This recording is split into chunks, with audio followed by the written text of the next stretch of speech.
आइए कथा में प्रवेश करते हैं। ये कथा हम श्रवण क्यों करें? कथा श्रवण करने से हमें क्या मिलेगा? तो ये जो राम कथा है ना, आजकल लोग कहते हैं हम बहुत अपसेट रहते हैं। लगभग लोग यही कहते हैं हम अपसेट रहते हैं। तो जो जो अपसेट रहते हैं उन्हीं लोगों के लिए है ये कथा। उस माइंड जो अपसेट है, उस माइंड को ये राम कथा सेट करती है। ये कथा माइंड को सेट करती है। फिर जीवन से अपसेट नाम का शब्द बहुत दूर चला जाएगा। मानस इस ग्रंथ का नाम है रामचरित मानस एहि नामा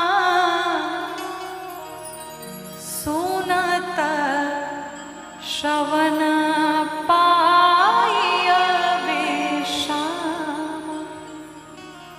इस ग्रंथ का नाम है श्री रामचरित मानस। मानस का अर्थ क्या होता है? मन। अर्थात जो बिगड़ा हुआ मानस है, उसी मानस को ये मानस ठीक करती है। ये जो हमारा बिगड़ा हुआ मानस है, इस बिगड़े हुए मानस को ये श्री रामचरित मानस ठीक करती है।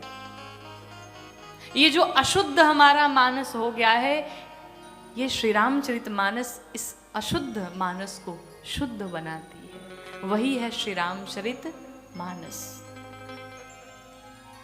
कहते हैं जिसकी बातें आप सदैव करते रहते हैं, जिसका गुणगान आप सदैव करते रहते हैं, उसका चरित्र भी हमारे भीतर धीरे धीरे आने लगता है।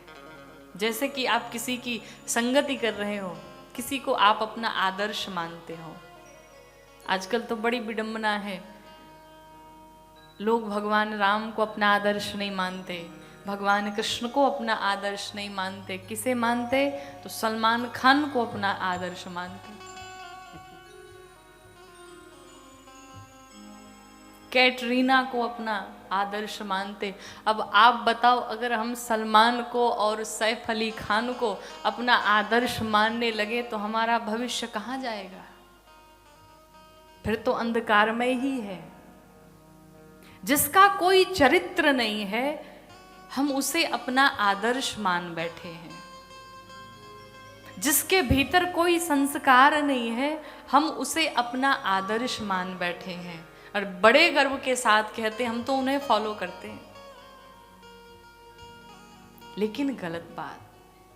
अगर सबसे अच्छा कोई हीरो है इस संसार में, जो था, है और सदैव रहेगा, वो कौन है? जोर से बोलिए। मेरे राम हैं, मेरे कृष्ण हैं। और जो उन्हें अपना हीरो मान करके चलेगा, जीवन में कभी भटक नहीं सकता। जो माँ सीता को अपना आदर्श मान करके जो बहनें, जो माताएं उन्हें फॉलो करें, उनके आदर्शों को, उनके संस्कारों को अपने जीवन में लाएं, वो जीवन में कभी भटक नहीं सकती, जीवन में कभी कोई गलत कार्य नहीं कर सकती। इसलिए आदर्श मानना है तो भगवान राम को मानो, भगवान कृष्ण को मानो, माँ सीता को मानो। तो ये श्री रामचरित मानस ऐसी है जो जीवन जीने का ढंग सिखाती है। मानस जी में, इस पूरे ग्रंथ में जीवन की कोई ऐसी बात नहीं जो न लिखी गई हो। भगवान राम एक छोटा से छोटा व्यवहार करके बताए कि हमें अपने जीवन को कैसे व्यतीत करना चाहिए। एक भाई से भाई का संबंध कैसा होना चाहिए, वो हमें श्री रामचरित मानस से सीखने को मिलता है। एक भाई बहन का संबंध कैसे होना चाहिए, एक पति पत्नी का संबंध कैसे होना चाहिए, एक गुरु शिष्य का संबंध कैसे होना चाहिए, एक मित्र का संबंध कैसे होना चाहिए, एक राजा और एक प्रजा का संबंध कैसा होना चाहिए, वो सब कुछ करके हमें भगवान श्री राम ने बताया। कहें तो जीवन जीने का ढंग सिखा करके चले गए। हमें जीवन में क्या करना चाहिए, हमें जीवन में कैसे रहना चाहिए। भगवान श्री राम की कथा जीवन की व्यथा को समाप्त कर देती है।